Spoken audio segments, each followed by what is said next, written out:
Guys, good morning. Hindi ako makapaniwala. Na free sample approve na naman tayo. At hindi lang isa guys, hindi lang isa yung binigay. Tatlo yung binigay, isang brand, tatlo yung binigay sa akin guys. Pak na pak talaga, ang dami. Hindi ako makapaniwala sa brand na to.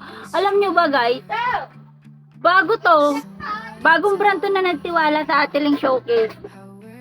Matagal ko na pinopromote yung product nila guys. Nag-free sample request ako at finally na-approve na tayo. Guys, first time ko sa brand na to mabigyan ng free sample. Talaga nagtiwala sila sa Ateling Showcase. At saka guys, hindi lang isang sample yung binigay nila sa akin. Tatlo talaga guys. Tatlong brand, tatlong product talaga yung binigay nila sa akin guys. I-flex ko yan sa inyo pag dumating talaga guys. Bukod kasi sa gamit na gamit at subok na subok namin yung product ng brand na to. Napakaganda talaga at napakamura. So, ipiplex ko sa inyo ha. May bago na namang brand na nagtiwala sa Ateling Showcase. Sabi ko sa inyo, engagement is the key. Engagement is the key, guys. O, di ba? Tuloy-tuloy lang tayo sa pag-engage. Kahit minsan wala tayong views at benta. Okay lang yan. Pag napansin naman ng mga seller at brand na talagang engagement, nag-engage kayo sa kapwa affiliate nyo, guys, sinasabi ko sa inyo.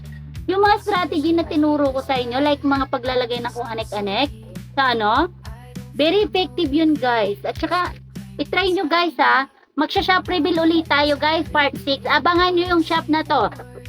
Alam ko talagang magugulat kayo. Magulat na nga din ako, ang dami kasi. Tatlo ba naman yung binigay?